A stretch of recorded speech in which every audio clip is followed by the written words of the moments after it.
Good morning, everybody. Morning. What's up, Rob? Morning. How's it going, everybody? So I want to just do a quick housekeeping reminder here. For those of you who received REMAX awards, we're going to be acknowledging and celebrating your REMAX awards next Tuesday in New Jersey in Saddlebrook. You should all have an invite, and if not, talk to your manager. That's Executive Club through Diamond Club. Florida, it's going to be the 18th. Just confirm. The Monday, the 18th, is going to be in Broward County. Tuesday, the 19th, is going to be a special award celebration for our new Vero Beach family. And then on the 20th, which is a Wednesday, we're going to do Palm Beach in our West Delray office, the same as we did last year. And for Virginia Beach, it's not yet confirmed, the 20th or the 21st or the 22nd. So we'll be having a big celebration. It's like Christmas at REMAX here. All right. So today's subject is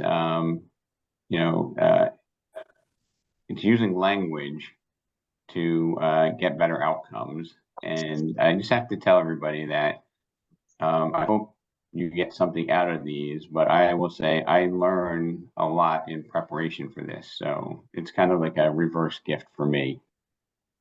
So I'm going to share my screen for a little bit, then I'm going to break it away for a little bit for some discussion. And let's get the show started. So can everybody see the screen? Okay. Can I get a yes? Yes, thank you. All right, Lisa.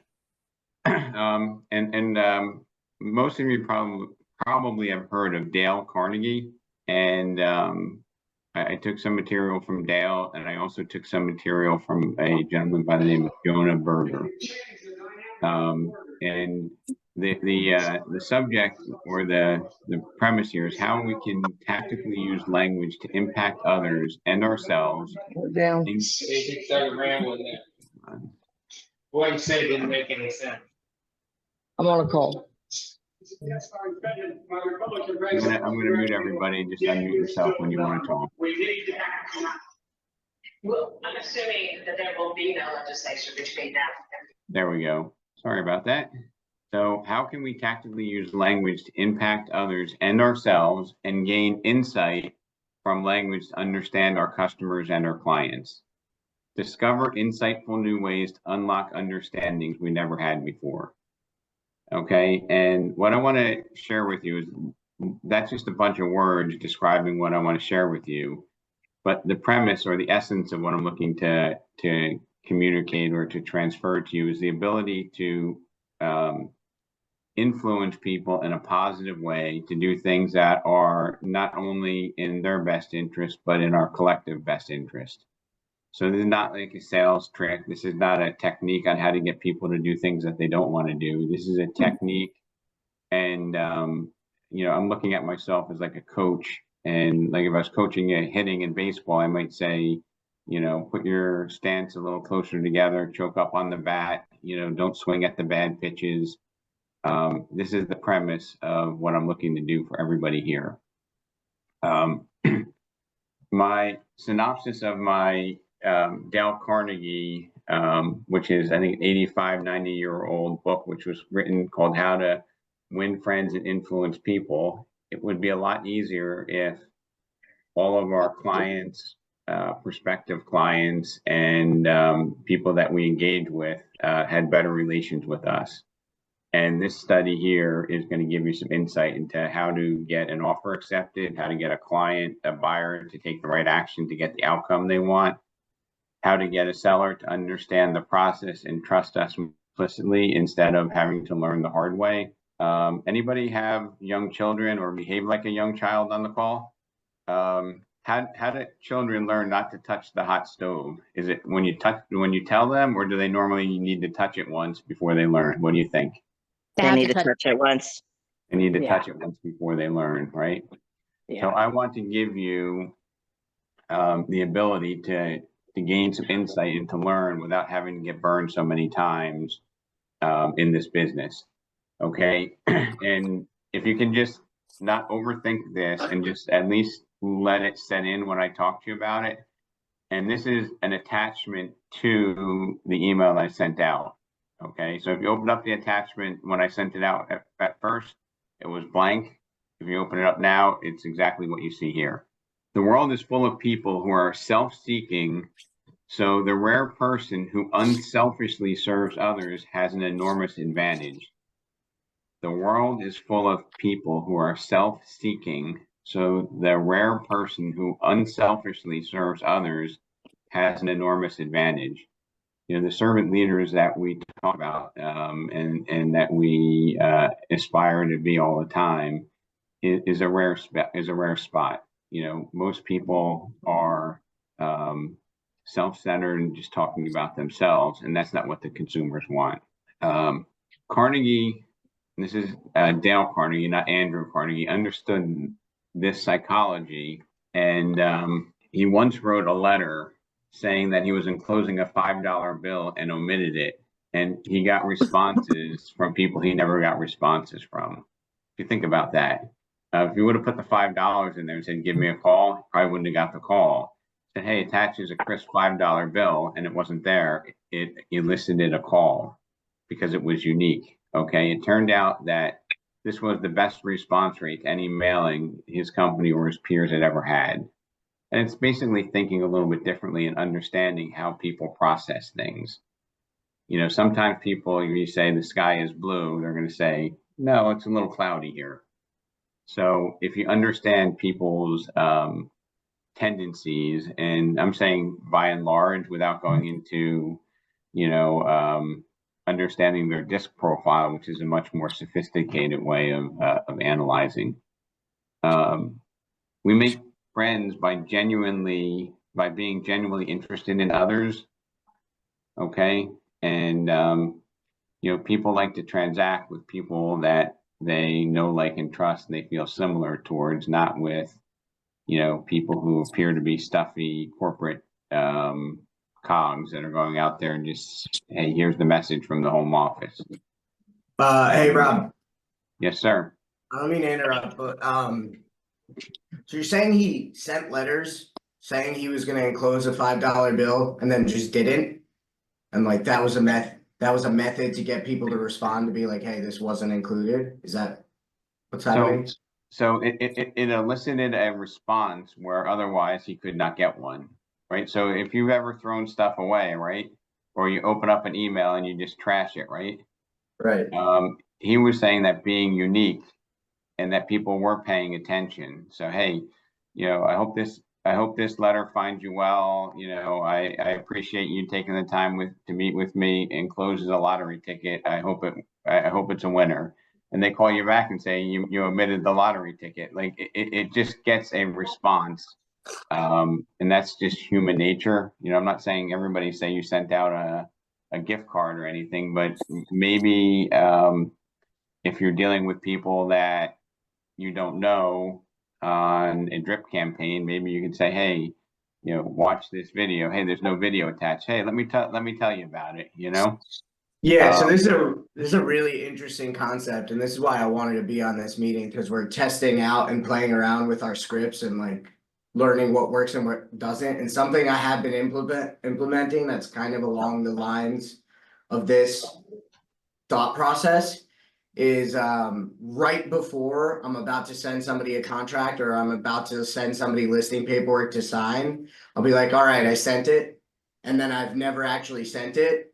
And it's basically a test of their engagement, which is what this is too. It's not only getting the response, but it's testing their level of engagement and how serious they are in being engaged with you. So people will be like, "Oh, I never got the contract. Of course, I never sent it on my end, but I'm testing it." And then when I actually, "Oh, let me refresh something on my end." And then when I send it, they're that much more engaged and interested, and the likelihood of them signing just on the spot increases by like 15% right off the bat.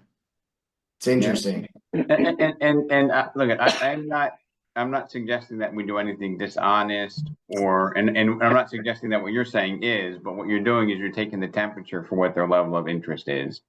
And I think Correct. this is something that could be really helpful in getting to that meeting of the minds and being able to serve people better.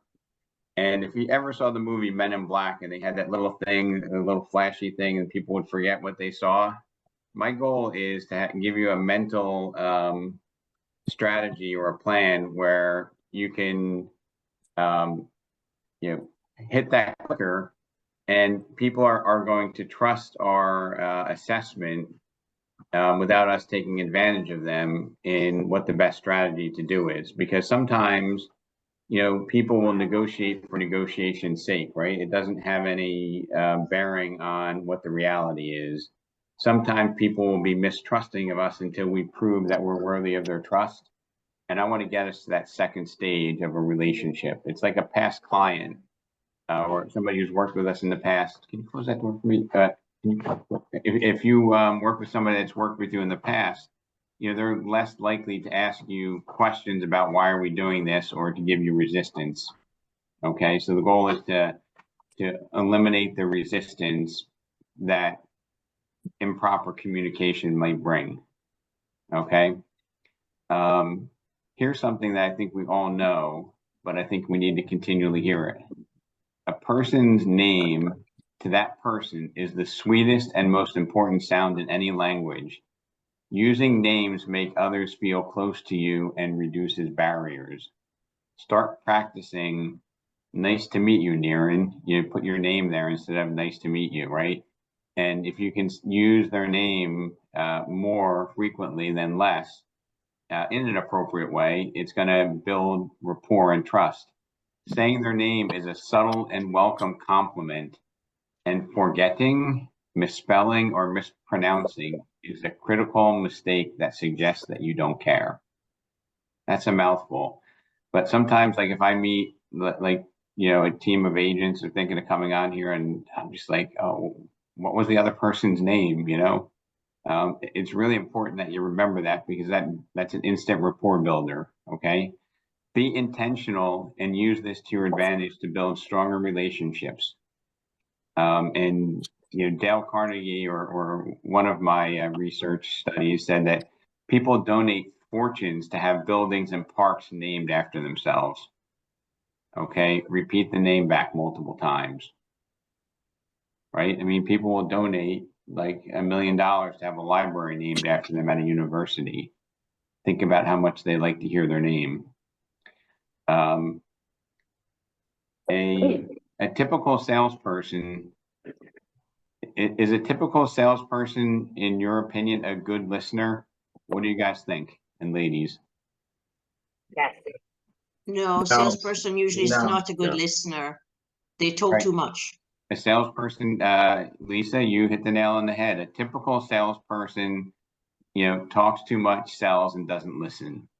Okay, and I particularly use the word typical.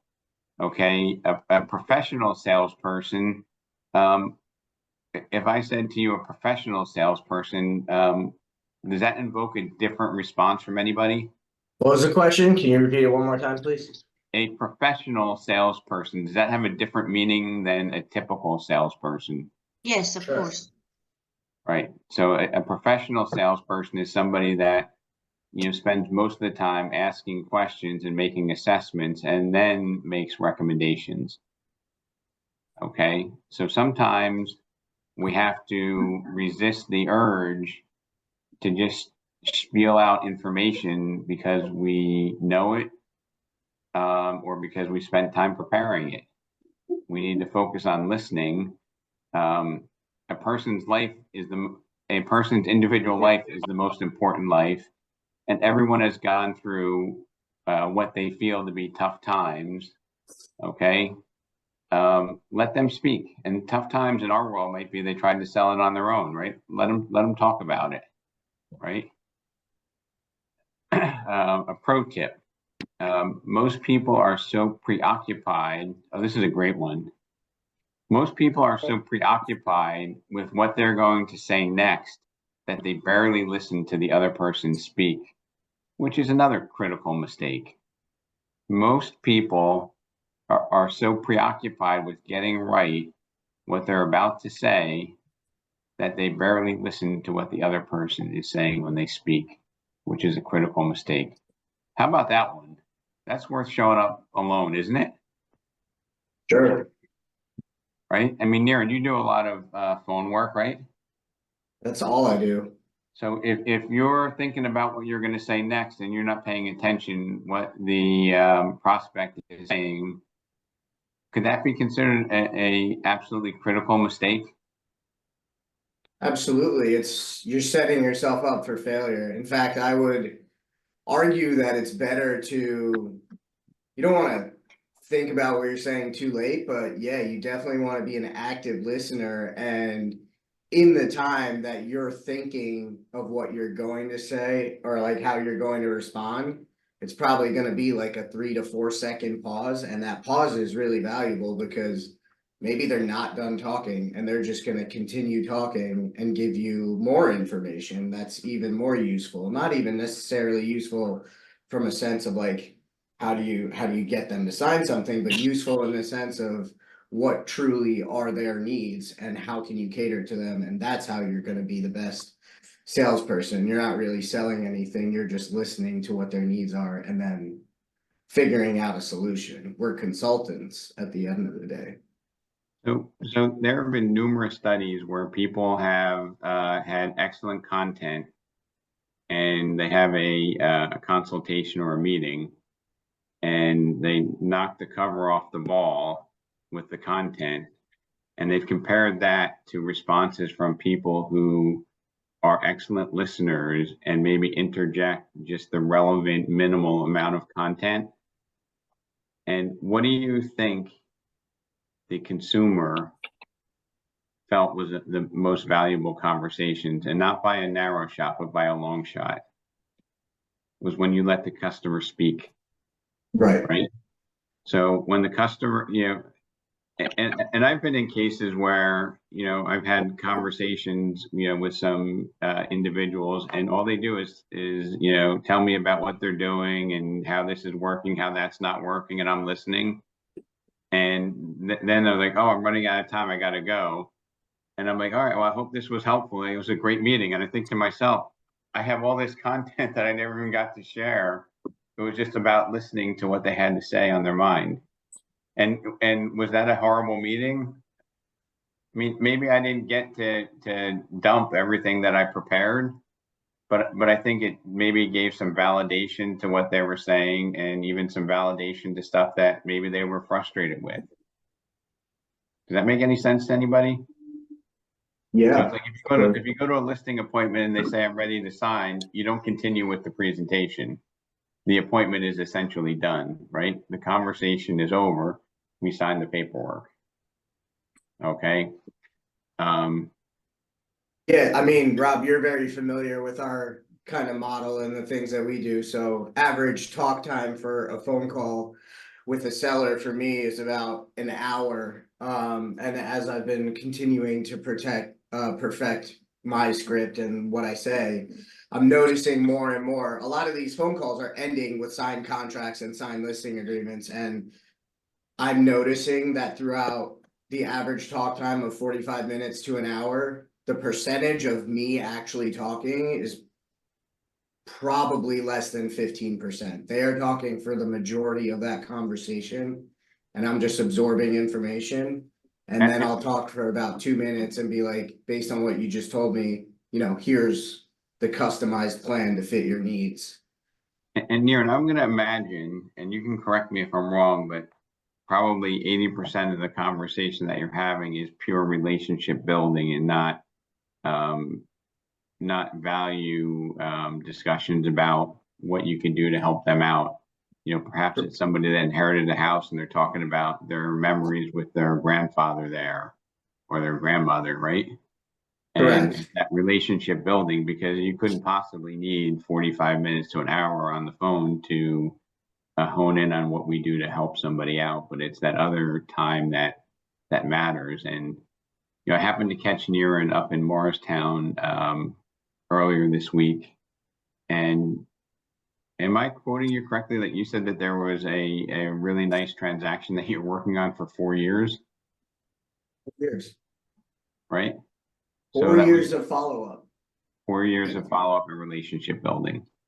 So, I Without just shared, rapport, like without rapport, you have nothing because it doesn't really matter what you can shove down somebody's throat in terms of the value that you can provide. Maybe you'll have some success with that, but you really won't. What really boils down to is whether or not somebody trusts you. You're talking to someone over the phone, you're talking to them over a Zoom. They have to trust you, and rapport is how they're gonna trust you.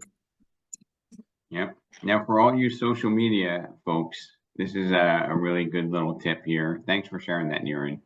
Yep. Talk in terms of the other person's interest, okay? When possible, and before you meet, do a little bit of research on their interests and appeal to those interests with authenticity and sincerity, or not at all.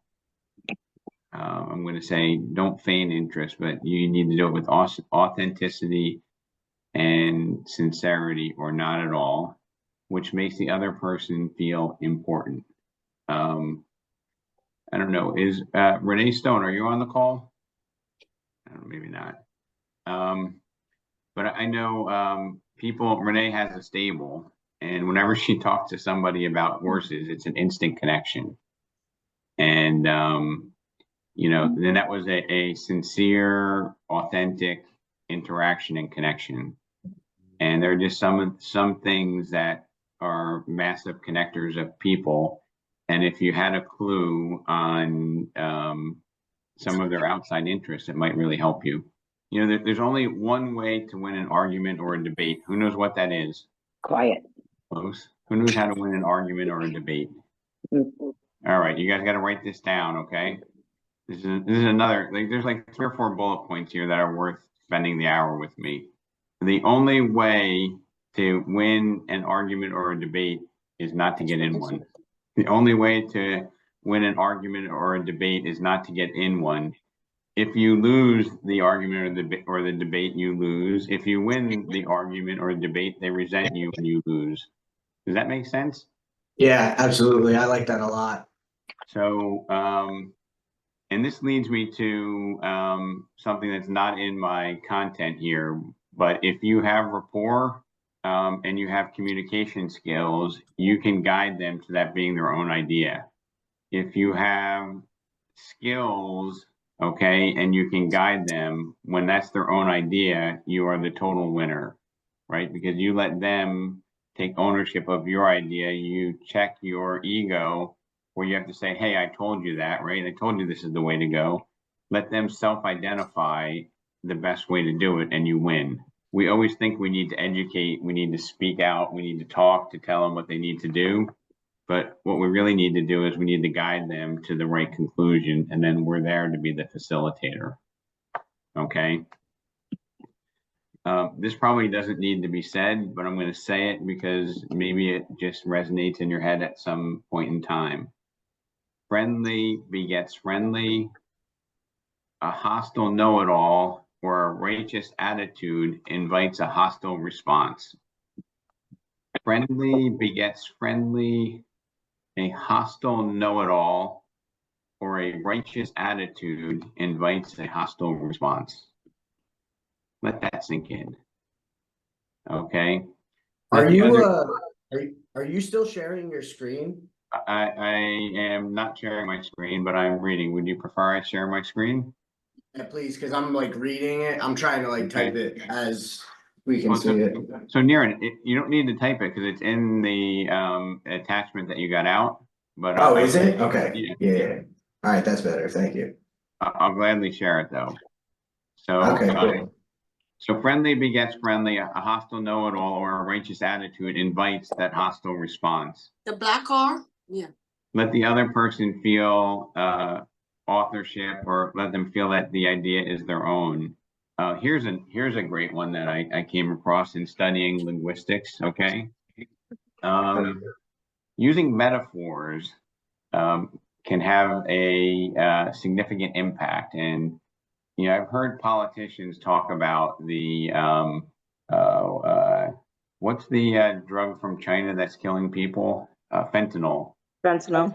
That the fentanyl crisis is like a 737 crashing every day and killing everybody on board. Yet nobody pays attention to it because it's one person at a time in a private residence or in a community center. But if there was a 737 filled with people crashing every day, people would demand a response.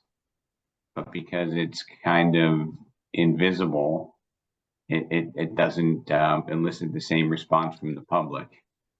My metaphor that I would like to use is, depending upon what's relevant to somebody, mispricing your home is like losing a brand new Mercedes-Benz in most areas. I don't know what a Mercedes costs and what you would spend for, but if it's $60,000 or $80,000, you could easily lose the value of a brand new car by mispricing your house. Is that true or true? Anybody believe me on that, or are there some naysayers? Yes, Can you say it that's- one more time, please? Mispricing your home is like losing a brand new Mercedes-Benz, right? Or it's like, giving up, that boat you wanted to buy, something of, mid-value, maybe $100,000 on $1 million house could be the penalty for a bad pricing and Sure. introductory strategy to the market, right? Yeah, I agree with that statement. And I also like to use another metaphor, which this isn't the listing masterclass, but I want to put this out there because I think it changes mindsets. Has anybody ever had a home seller that is willing to work with us, but they say, you know what, Jim, Mary, Paul, Niren, I understand what you're saying, but I just want to try it for 2 weeks by listing it for $70,000 more. Has anybody ever had that client, or is it just just me? Absolutely, yes. I had one like that now. Yeah. Okay, and Lisa, what do you say? How do you address that? Well, I told him like it's so important to introduce the home at the right price because it's like a fresh loaf of bread. It's hot, everybody wants it, and if you overprice it, it sits on the market and it becomes like a stale loaf of bread. But yeah, so you're using an analogy or a metaphor or analogy. I like that. I am going to share with you another one that I think is probably more impactful, and I think it's more relevant, and it's absolutely true. Okay, Lisa, let's just say that you and I knew somebody that could put on a Broadway production, right? And they said, if you give me, $1 million, or you put part of it in there, we can make $3 million. Easy. We make the investment, and an opening night, we don't prepare, and we have a bad show, and the New York Times writes about it, and it's all over the web that it was a flop. it was a subpar experience, right? Do you think, what's the probability that I can get the New York Times to come out there a week later and say, we fixed all the problems, will you come out and review it again? And even if we were able to be that influential, how can we eliminate all those first impressions that went out? No, it's not going to happen. That's it. It's not going to happen. There's no messed question up. about it, right? Exactly. Yes. So Lisa, when we put your house on the market, we're going to flip a switch, and it's going to get syndicated to, tens of thousands, if not millions of home searchers who are going to take a look at it. They're going to have an impression on it, and they're going to say, at that price, presented that way, I have or I have not have interest in it. And when we reduce the price, they're not even going to pay attention to it. So I just wanted to educate you on how the process works. All right. And probably 3 years ago, we had a team that came over. It was a mother and son team. And the son was full of something in vinegar, very aggressive, very ambitious. And I think he almost dislocated his shoulder coming into the office, patting his own back, saying, I got another listing, and Mom, I got a price reduction signed for 2 weeks from now for 50 grand. And I'm like, why? He's like, because they wanted to overprice it, but I'm such a great salesperson. I got them to pre-sign a price reduction. And then I sat down with him. I explained, I'm like, you know, I think you're doing your client a disservice. And unfortunately, that particular individual is not even in the business anymore. But sometimes we think if we get the price reduction or a consensus to reduce the price, that it's going to put us in a similar position. But Rob personally doesn't believe that. I think it's different. Okay. So we had the metaphors. Give praise and honest appreciation before being critical. And always finish with a compliment. Okay. So when you go into somebody's house, I'm sure we've all gone into a house and there's probably a lot more to be critical than to be positive You know, about Matt, it, right? I'll have a piece of quiche. Oh, quiche. A piece of quiche. I'm just All righty, well, turn that off. I'm sure we've all had times when we've been into a somebody's home and, you know, it might not be consistent with what the product that's being offered in the area. It might even be a hoarder's home, or it might be a mess. So there's a time to be critical. And then there's also a way to find some compliment. You know, maybe if the compliment is, you know, Mark Tominski, you must be really smart because you called Remax. Let me tell you about what we can do to help you, right? Give them a little bit of constructive criticism and then say a compliment at the end, you know, like, hey, I really appreciate how you did something.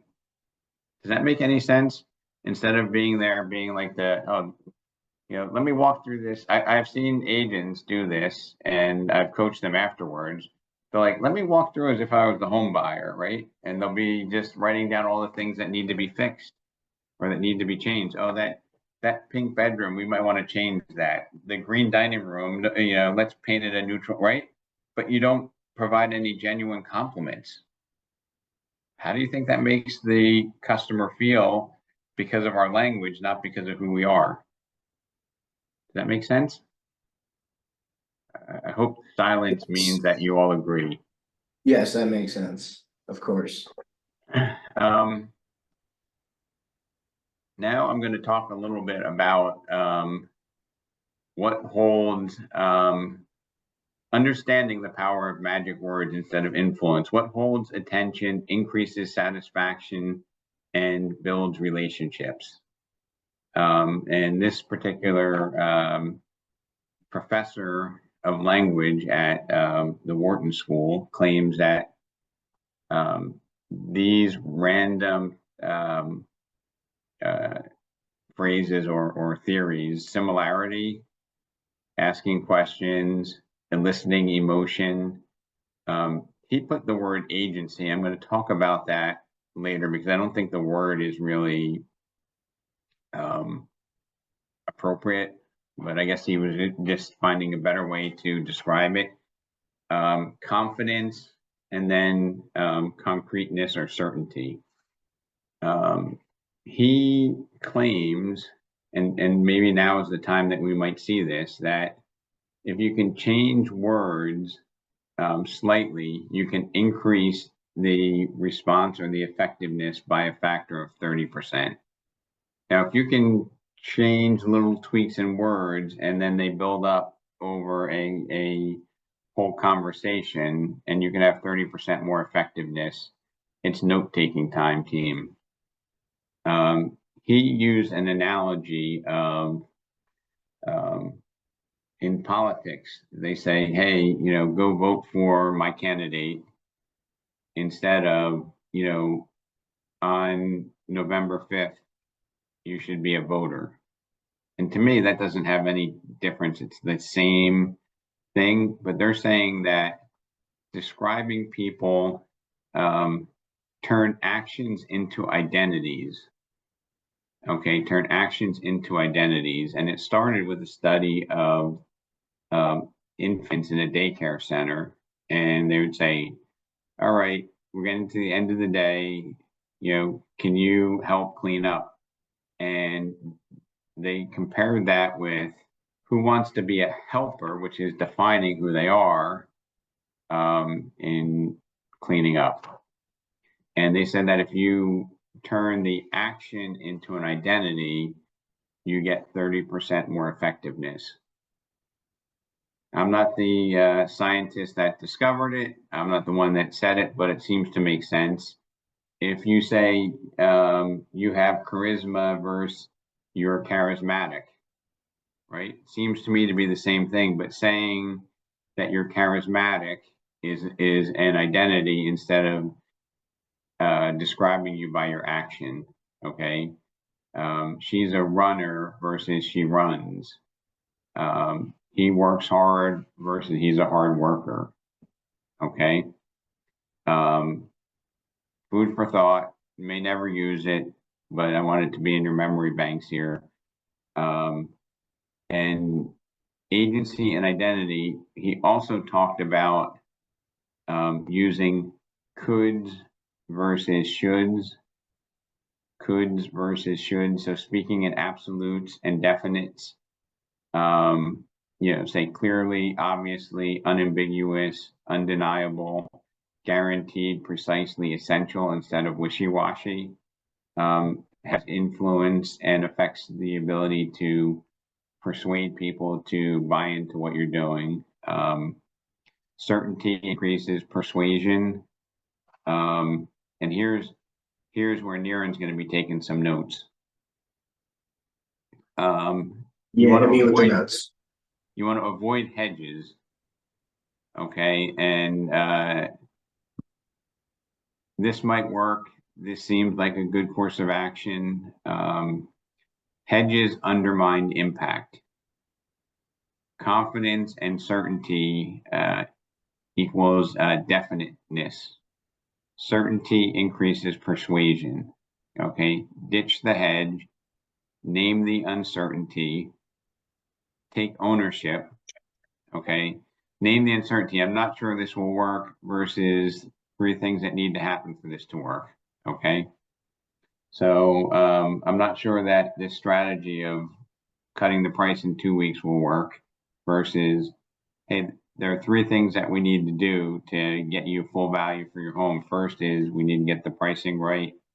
Second, we need to make sure that it's going to look the best it ever can look with whatever budget we have when it hits the market. And, you know, the third thing is we need to make sure that we syndicate it and we do the open house at the right time and collect enough offers the first week to get you the full value. Okay. Take ownership is another one. It seems versus it seems to me. And number 4 is don't hesitate and avoid filter words like,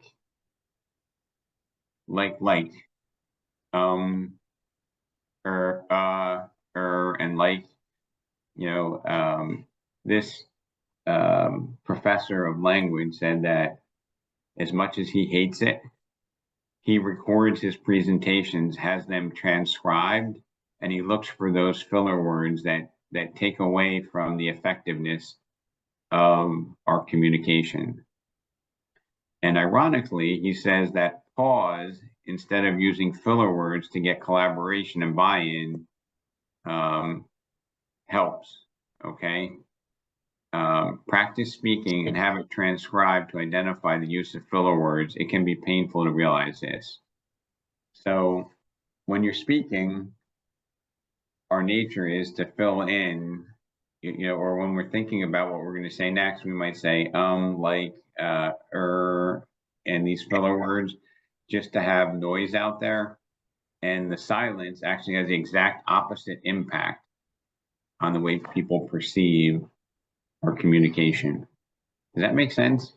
Yeah, I play around with silence a lot, especially if somebody's hitting me with some sort of objection that's not in the direction that I want them to go. Sometimes I'll just let them sit there with their own objection in silence for like 10 uncomfortable seconds until they get to a point of just not even, it just doesn't even register in their brain anymore, because if I don't react to it, it downplays the objection. It downplays like their you're not validating it, essentially. If you don't react to it, you're not validating it. Sometimes it's better, sometimes the best response is no response, and it's just silence, and like let them think about it and just let somebody else be there with their thoughts and like shrug it off as if it was a non-issue. Like, why would I even acknowledge that?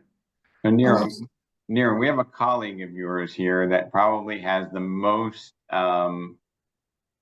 relevant case of this that I've ever seen, and I think we did the best response to it.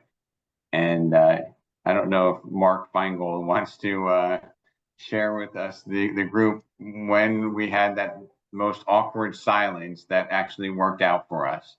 Do you remember that, sir? You're on mute. Mark, you have to unmute yourself there, buddy. There you go. Can you hear me? I can hear you. Do you recall, or am I putting you on the spot? Oh, no, you're not putting me on the spot. Abby and Renee, I've been in touch with them. You know, they moved to Boca Raton, and I still talk with them. And the silences there are not awkward. Can you share the whole context of the pricing expectation they had in terms of commission and the perception of value they had, and then how we closed that in a quick summary? I think so. You know, when they initially contacted me, they thought for sure that their house was going to sell for 1.5 million. And, you know, we went there to discuss the fact that the data showed that it was about 1.1. And Rob had very thorough numbers on a spreadsheet for them, because the husband, Abby, was very empirical. He's a scientist. He's a medical guy. He's, you know, very bright. And his wife, you know, just felt this house is worth X. And then, of course, you know, they were concerned about what we charge for our commission. And I did a lot of silence at that meeting. I did a lot of listening. And, you know, Rob just kind of, you know, zipped his mouth when they asked these questions, and then kind of waited and, you know, moved on and said, so, you know, we're at 5%. You're okay with that, right? And, you know, at some point, the husband. So Mark, I'm going to ask if you can verify if this was correct. I don't want to influence what you're saying, but I showed them what the other homes that were selling promptly were paying as cooperative compensation, and that was overwhelmingly 2.5%, right? Mm-hmm. Yeah. And then I said, you know, if we decide to work together, we need to make a decision on what are we going to offer out to the brokerage that brings us the buyer. And his name was Abby, right? Yeah, Abby is the husband. Yeah, so they said, it seems pretty clear that we should be putting out 2.5. And then I went and I said, our fee is 2.5%. And he goes, that's 5%. That's going to be $60,000. $60,000, right. And I just sat there and stared like this. Seemed like an eternity. It had to be at least a minute, right, Mark? Oh, it felt like forever. So I just sat there like this. And I knew that he was baiting me to try to get me to say what we were doing to earn the $60,000. But I didn't take the bait, because whatever I would have said, he would have said the other guy was going to do the same thing for 3.9%. Right. Okay. So I waited. I think it was probably a minute and a half. And it was pretty uncomfortable, right? Yeah. And then a minute and a half of silence. Yes. And then I went to the spouse, which her name was what? Renee. I went to Renee and I said, Renee, you know, when do you think the bathroom can be touched, the water spot in the bathroom can be repaired so that we can do our first open house? She's like, he's coming out here on Tuesday. I'm like, do you want to do the first open house this weekend or next weekend? They're like, this weekend. And we signed the papers. True. So that was like the most relevant use of complete silence. And I knew, Mark, if I would have spoke, I would have just been debating what we're doing to earn the money. Right. So we also got it priced right by letting them decide how they wanted to position it, by showing them, Mark is correct. We had spreadsheets referring to spreadsheets of the data. So he made the choice about how to position it. We priced it at 1.2, right? Yes. So we got it 300,000 less than they wanted to. And I think if there hadn't been an easement in the back, we probably could have got close to 1.2. Did you get 1.2 for that? We did. Okay, great job and great story, Mark. Thank you for sharing. I appreciate it. Nobody would believe me. I wouldn't believe me if there wasn't a collaborator to the story, because it was that clear. So I do. Can I jump in here real quick? Absolutely. I don't, that's an awful long time for silence when you're talking to a seller. So you're saying that, well, your commission is really too high. So you just kind of clam up and don't say anything for a minute and a half? Is that what you do? So Ron, he didn't say my commission was too high. What he exactly said was, that's 5%. That's $60,000 in commission. And I just didn't respond. It wasn't a question to me. It was a statement. So you moved on to something else rather than addressing No, it? I just sat there and was waiting if he's gonna ask me to cut my commission. I was just waiting until he had an appropriate time to do that. That's And I amazing. just went and said, when will they have the water stain in the bathroom touched up? Oh. When would you like to have the first open house? And we never had another objection. Right. Because most people, Ron, are gonna talk. They're gonna try to Yeah. defend it. I've They're never gonna do- had that. In all my years, I've never had that. Usually I pretty much say, well, it is what it is. I mean, from 6% to 5%, I can go there. And then maybe if my son and I can sell it ourselves, we can give you a better commission. God, I hate that.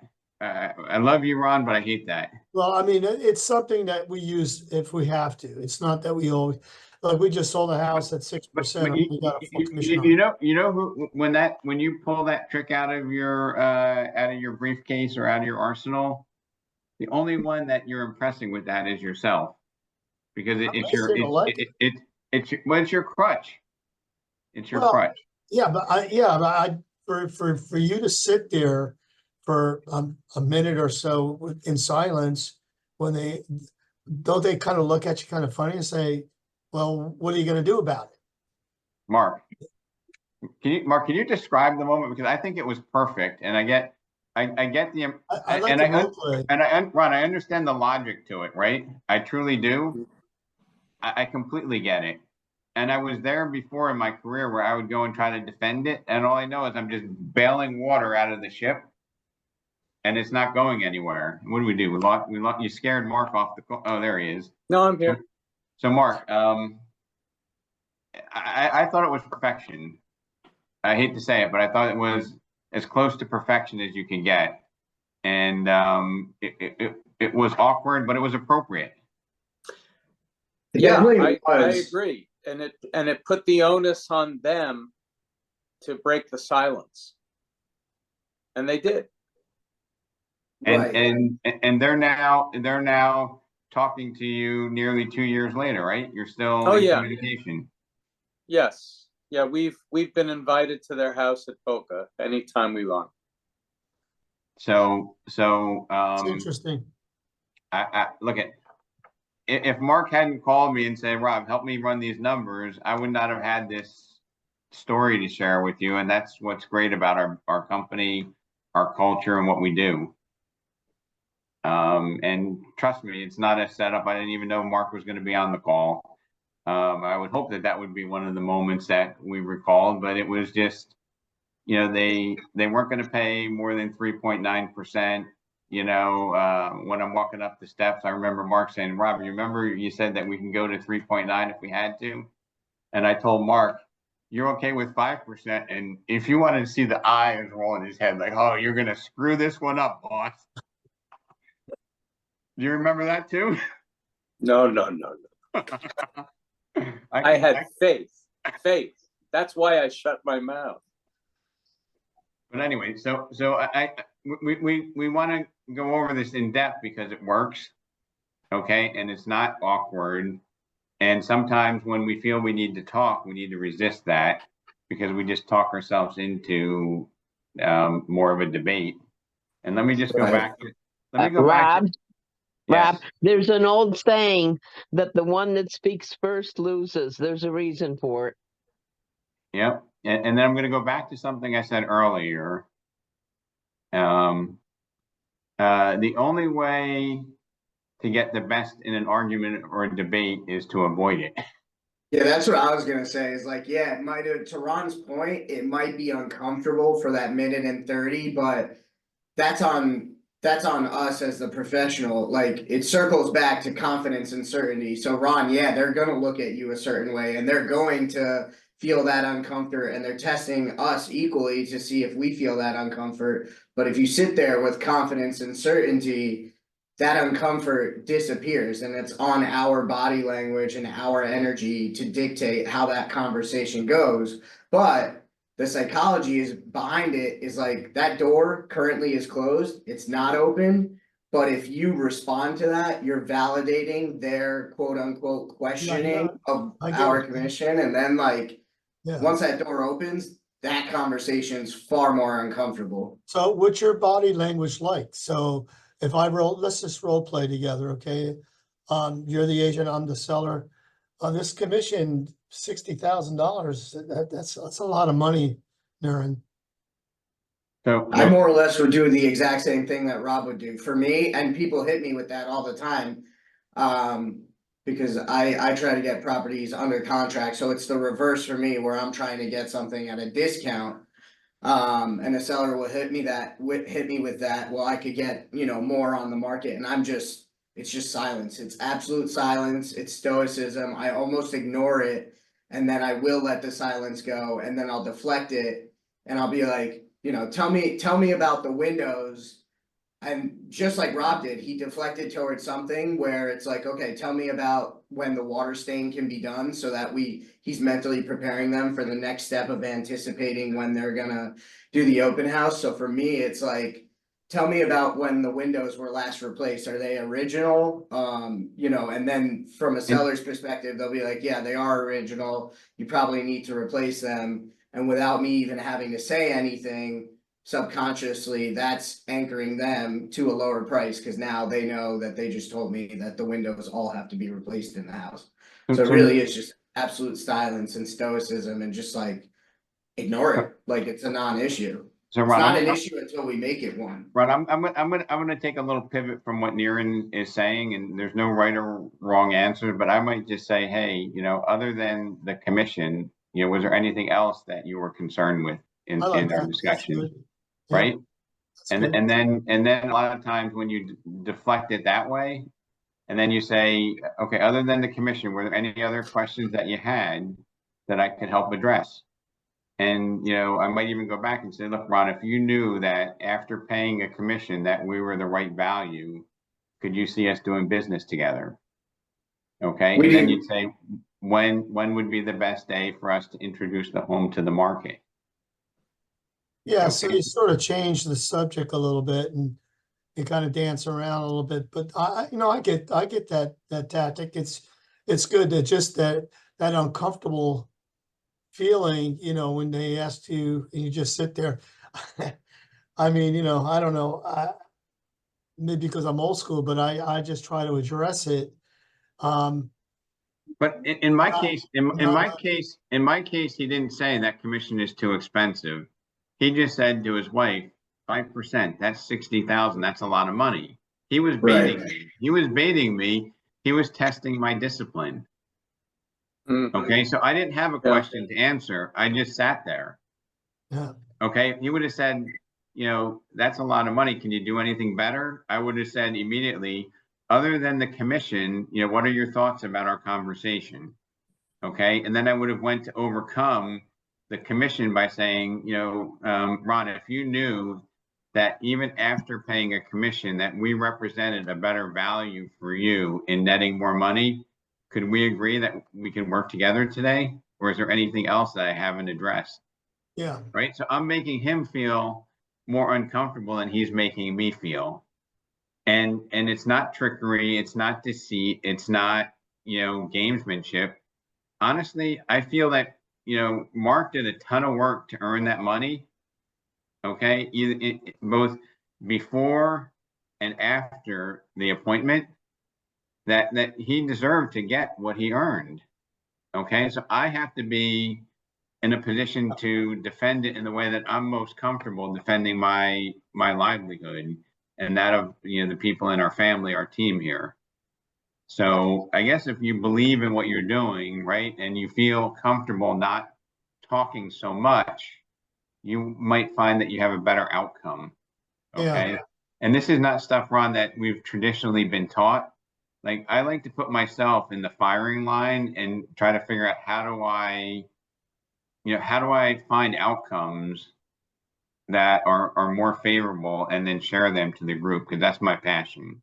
Yeah. Right? If Mark never invited me there, I would have been deprived of this gift in my life of being able to say, I actually did this in real life and I know I can duplicate it every single time. Okay. So, And yes, the objection that comes in, because I get a lot of times when I go to a listing appointment, not a lot of times, but a few times where they say, well, we just had Joe Schmo here from Coldwell Banker, and he said he would do it for 4%. So I love that. I yeah, love so that. I'm just gonna sit there. No, Ron, you know what I say? You know what, Ron, did you ever have anything in life that seemed too good to be true to you, Ron? Of course. What did your mother tell you? Oh, I don't, It usually is, right? yeah. So I would then go back and say, I know Joe Schmo from Coldwell Banker or EXP said that they would be able to do it for 4%. But Ron, if I was able to show you a way that I can get you a higher check in your pocket after paying the commissions, would it make sense for us to work together? Yeah, I understand what you're saying. When that happens, I say, well, if he's so eager to cut his commission to 4%, how do you think he's gonna be negotiating a good deal for you? I mean, I've heard that 1,000 times. I just don't love it. Yeah, it works for me. I mean, like, and I'm not being critical, Ron. But I just like, oh yeah, if he's gonna cut his commission, how is he gonna negotiate? Like, I don't know if that's the best. Well, But no, if you went to me, I would feel much more confident in your skills if you said, hey, if I can show you the way that even after paying the fair commission I'm charging, you net more money than working with Joe Schmo, does it make sense to continue discussing it? yeah. Right? So that would be my way. And again, there's all types of strategies and styles and techniques, and everybody has to form your own style, your own voice, your own authenticity. Yeah. But I just want you to know that it's just not hyperbole, it's not speculative, that Mark Feingold and I lived it. I've lived these experiences with a lot of other of your colleagues. As a matter of fact, I'm surprised more of you don't take me up on it. You know what? Because I enjoy it. I can't wait to try it. Can't wait for my next appointment to try it. Yep. And watch this, Ron. When you got the gun and you're ready for the objection, and it doesn't come, you're disappointed. Yeah. But you got the listing. Yeah. Well, that's the bit. That's the whole thing. Yeah.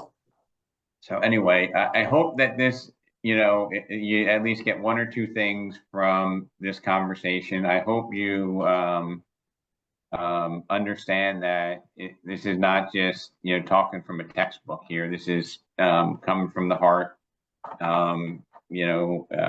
I travel around to all your offices. If you ever want to put me to the test, the worst thing that's ever going to happen to you is I might voluntold you like I did Mark to share the experience. But if it was a positive one, I hope you'd smile and share it. Good one. All right. Well, everybody have a fantastic weekend, a productive weekend, and yeah, I hope this this little pivot helps you in your future communications. Thanks, everybody. Okay, Thanks, Rob. thank you. Bye-bye, you, Rob. Rob. Thank you. Bye. Thanks.